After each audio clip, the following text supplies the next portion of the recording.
Bhagavate Vasudevaya. Yat pada samsraya sutta munaya prasamayanaha sadhya punantya upaprishta swardunya punusevaya. Artinya, wahai Sutta, risi-risi mulia yang sudah berlindung sepenuhnya di bawah kaki Padma Tuhan dapat segera mensucikan orang yang berhubungan dengannya. Sedangkan air sungai Gangga hanya dapat mensucikan kalau dipakai selama kurun waktu yang lama. Penjelasan dari Yang Maha Berkarunia, A.C. Bhaktivedanta Swami Prabhupada. Para penyembah Tuhan yang murni lebih perkasa daripada air sungai Gangga yang suci. Seseorang dapat memperoleh manfaat rohani kalau ia menggunakan air Gangga selama kurun waktu yang lama. Namun ia dapat segera disucikan oleh karunia seorang penyembah Tuhan yang murni. Dalam Bhagavad Gita dikatakan bahwa siapapun, biar bagaimanapun kelahirannya sebagai sudra, wanita, atau pedagang, dapat berlindung pada kaki Padma Tuhan. Dan dengan demikian kembali kepada Tuhan yang Maha Esa. Berlindung kepada kaki Padma Tuhan berarti berlindung kepada para penyembah Tuhan yang murni. Para penyembah murni yang satu-satunya urusannya adalah pengabdian. Dihormati dengan nama Prabhupada atau Wisnupada yang menunjukkan penyembah-penyembah itu adalah utusan-utusan kaki Padma Tuhan. Karena itu, siapapun yang berlindung kepada kaki Padma seorang penyembah murni dengan berguru kepada penyembah yang murni itu sebagai guru spiritualnya dapat segera disucikan. Penyembah-penyembah Tuhan tersebut dihormati dengan cara yang sama seperti cara menghormati Tuhan, karena mereka tekun dalam pengabdian yang paling rahasia kepada Tuhan. Sebab mereka menyelamatkan roh-roh yang jatuh sehingga bisa keluar dari dunia material. Tuhan menginginkan supaya roh-roh yang jatuh itu pulang kembali kepada Tuhan yang Maha Esa. Penyembah-penyembah murni tersebut lebih dikenal sebagai wakil-wakil penguasa menurut kitab suci. Seorang murid penyembah murni yang tulus menganggap guru spiritual sama seperti Tuhan, tetapi selalu menganggap dirinya pelayan yang rendah hati dari pelayan Tuhan. Inilah jalan pengabdian suci yang murni. Selanjutnya, sloka 16. Ko wa bhagavatastasya punya sloke dia karmanaha sudhi kamona srinuyat yasa kali malapaham.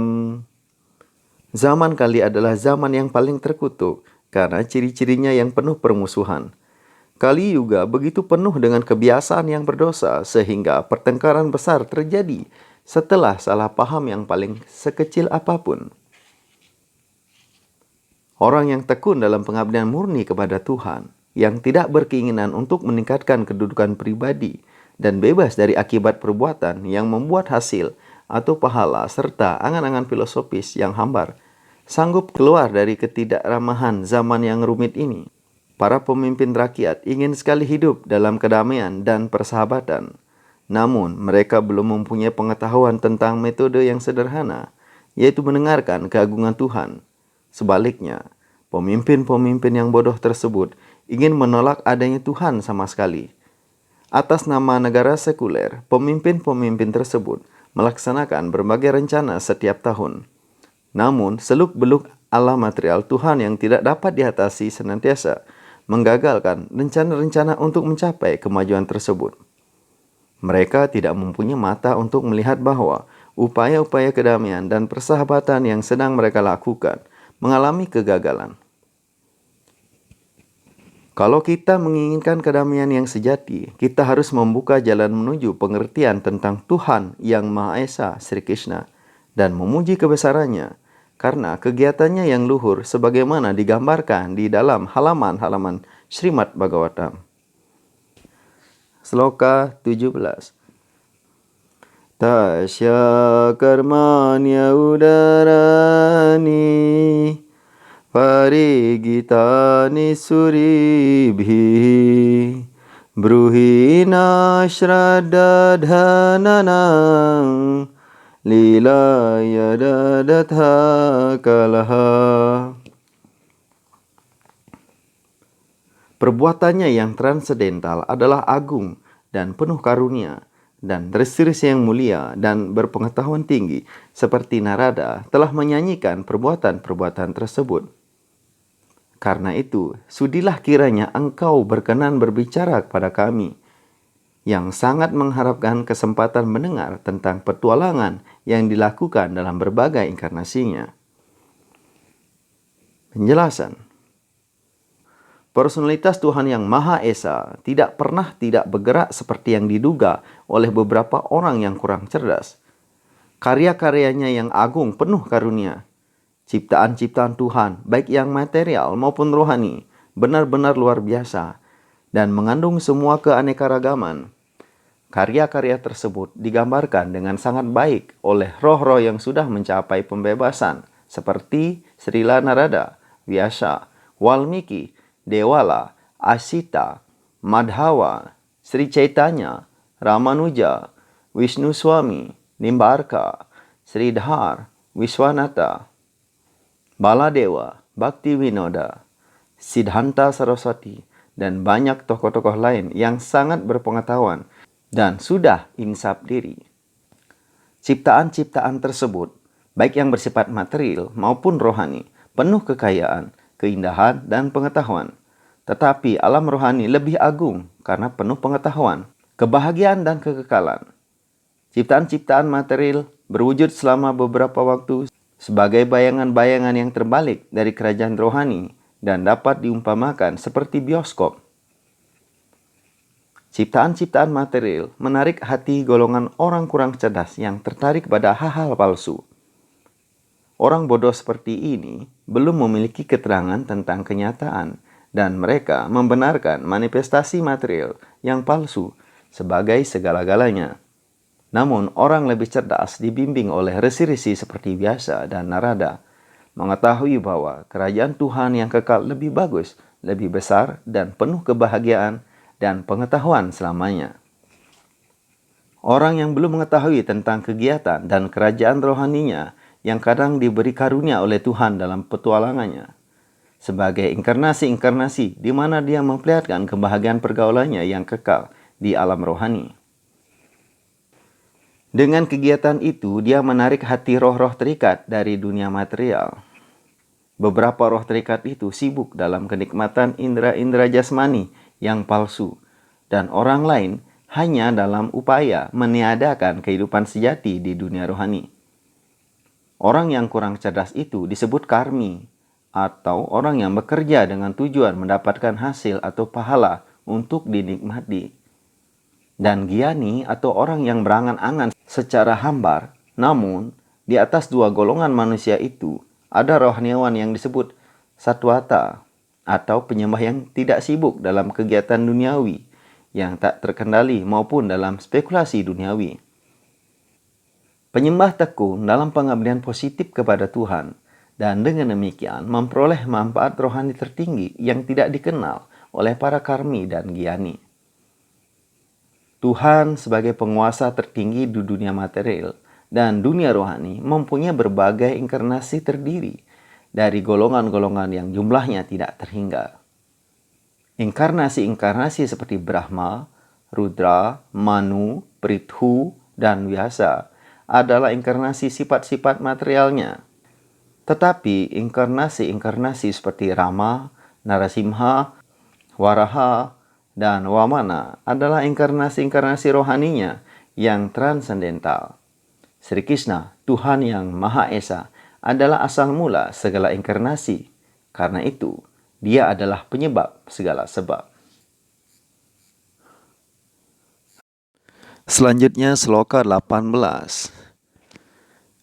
Athakyahi harer diman avatara kata subha lila vidadata swairam iswara syat mamayaya.